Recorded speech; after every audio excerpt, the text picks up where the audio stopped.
ओम नमः शिवाय। हर हर महादेव। श्रावण मास महत्तम अध्याय 8। श्रावण मास महत्तम के अध्याय 7 में भगवान शिव ने ब्रह्मा पुत्र सनत कुमार को मंगला गौरी व्रत का वर्णन तथा व्रत कथा सुनाई। अब आज के अध्याय में बुध तथा बृहस्पतिवार की कथा सुनेंगे, तो चलिए शुरू करते हैं। ईश्वर ने कहा, सनत कुमार, अब मैं आपसे पाप को नाश करने वाले बुध तथा बृहस्पतिवार व्रत को कहूँगा, जिसे श्रद्धा के साथ करके प्राणी उत्तम सिद्धि प्राप्त करता है। ब्रह्मा ने चंद्र को ब्राह्मण के राज्य आसन पर अभिषिक्त किया। किसी काल में चंद्रमा ने श्री बृहस्पति की तारा नाम वाली पत्नी को देखा। वह रूप यौवन संपन्न लावण्य मद गर्वित देख उसके रूप पर मोहित हो गया और कामवाण के वश में होकर अपने घर में रख चंद्रमा ने गुरु पत्नी को बल से उपभोग किया। इस प्रकार बहुत काल बीत जाने पर उसके एक पुत्र हुआ। वह पुत्र विद्वान, रूपशाली, सर्व लक्षणों से युक्त बुध नाम से प्रसिद्ध था। बृहस्पति अपनी स्त्री को खोजते हुए चंद्रमा के घर गए और चंद्रमा से कहा, मेरी पत्नी दे दो। गुरु की स्त्री के साथ तुमने कैसे गमन किया? गुरु तुल्य पाप से तेरा कैसे छुटकारा होगा? इस बड़े पाप के संयोग में तुम्हारी कैसे बुद्धि हुई?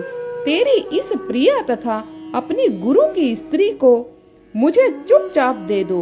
यदि ऐसा न करोगे तो इंद्र सभा में तेरे इस पाप को कहूँगा। बृहस्पति के यूं कहने पर चंद्रमा ने अपनी गुरु पत्नी तारा को नहीं लौटाया, तो देव सभा में जाकर बृहस्पति ने इस वार्ता को कहा कि मेरी पत्नी को चंद्रमा ने ग्रहण कर लिया है और मांगने पर भी मेरी पत्नी नहीं देता है। हे इंद्र, आप देवराज हैं, आप मेरी पत्नी को चंद्रमा से दिला दें, अन्यथा चंद्रमा कृत पाप आपको होगा। इसमें कोई संशय नहीं, क्योंकि प्रजा का पाप शास्त्र के निर्णय से राजा को भी भोगना पड़ता है। दुर्बल का बल राजा है, ये पुराण में कहा गया है। गुरु की बातें सुनकर इंद्र ने चंद्रमा को बुलवाया, क्रोध से आज्ञा दी कि हे चंद्र, गुरु बृहस्पति की पत्नी को दे दो। अन्य की पत्नी के साथ गमन करना पाप कहा गया है। गुरु पत्नी के संग गमन तो महापाप है। अतः हे चंद्र, गुरु की पत्नी को बिना विचारे ही लौटा दो। इंद्र की वाणी को सुन चंद्रमा ने कहा, आपकी आज्ञा से मैं गुरु पत्नी को देता हूँ, पर पुत्र को मैं नहीं दूंगा। यह मेरे से उत्पन्न है, मेरे वैभव से संपन्न है। इस बात पर बृहस्पति ने कहा कि यह पुत्र मेरे से उत्पन्न है। इसमें देवता गण को संशय उत्पन्न हो गया। देवताओं ने यह विचार किया कि यह पुत्र किसके शरीर से पैदा हुआ है। इस बात को माता जानती है। देवताओं ने बृहस्पति की पत्नी तारा से पूछा कि यह किसका पुत्र है। हे कल्याणी, सत्य कहना, तुम मिथ्यावाणी मत कहना। लज्जा से संपन्न तारा ने कहा कि यह चंद्र का औरस और बृहस्पति का क्षेत्रज पुत्र है। आप लोग जिसे सुयोग्य जाने उसे दे दें। ऐसी वाणी सुन देवताओं ने शास्त्र से विचार कर उस बुध लड़के को चंद्रमा को दे दिया और चंद्रमा से कहा कि हे चंद्र, तुम घर जाओ, यह पुत्र तुम्हारा है। परंतु इससे गुरु को दुखी देख देवों ने दोनों को वर दिया कि यह चंद्रमा तथा बृहस्पति का पुत्र ग्रह होगा। हे सुराचार्य, और भी शुभ बात को ग्रहण करो। जो मेधावी दोनों का मिलकर एक साथ व्रत करेगा, उसे सब सिद्धि होगी, यह सत्य है। शंकर के प्रिय श्रावण महीने के प्राप्त होने पर जो बुध और गुरुवार दोनों का मिलकर पूजन करेगा, वह दीर्घायु तथा संपूर्ण गुणों से युक्त पुत्र प्राप्त करेगा।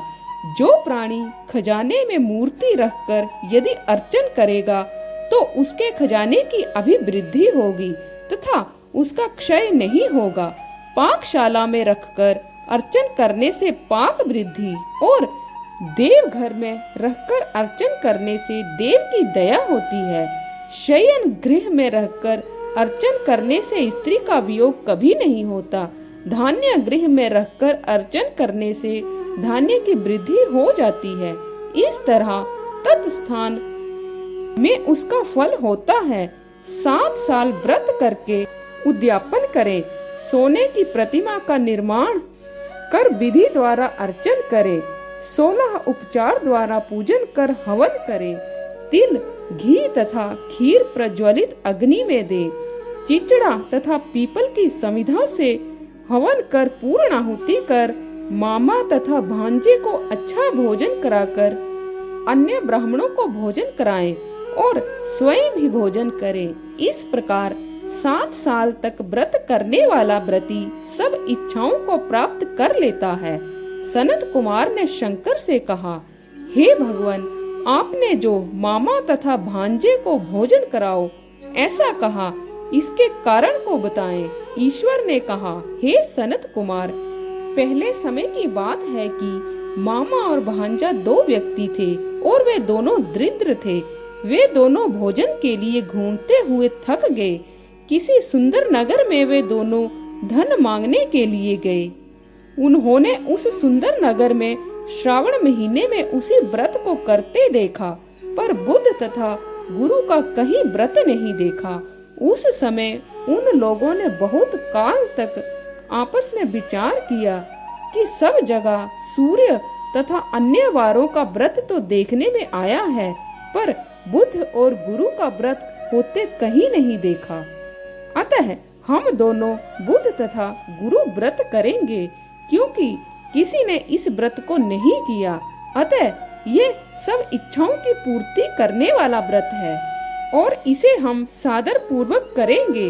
पर व्रत विधान न जानने से फिर दोनों संशय में पड़ गए। तब उसी रात में उन दोनों को स्वप्न में विधि ज्ञात हुई। स्वप्न से ज्ञात विधि द्वारा व्रत को दोनों ने किया तथा बड़ी संपत्ति प्राप्त की। यह ऐश्वर्य दिन प्रतिदिन बढ़ता नजर आने लगा। इस प्रकार 7 साल तक व्रत कर वे पुत्र पौत्र आदि से संपन्न हो गए। प्रत्यक्ष हो बुद्ध तथा गुरु ने उन दोनों को वर दिया कि आप लोगों ने हमारे व्रत का सुविचार किया, अतः आज से इस शुभ व्रत को जो करेगा तथा मामा और भांजे दोनों को भोजन करवाएगा, वह समस्त रिद्धि सिद्धियों को प्राप्त कर वैभव संपन्न होगा तथा अंत में उसे शिव धाम मिलेगा। इस प्रकार श्री स्कंद पुराण के अंतर्गत ईश्वर सनत कुमार संवाद में श्रावण मास महत्तम में बुद्ध गुरु व्रत कथन नामक 8वां अध्याय पूर्ण हुआ। इस 8वें अध्याय को सुनने और सुनाने से सभी मनोरथों की पूर्ति होती है और आयु में वृद्धि होती है। तो आज के लिए बस इतना ही। कल फिर आपसे भेंट होगी। तब तक के लिए हर हर महादेव।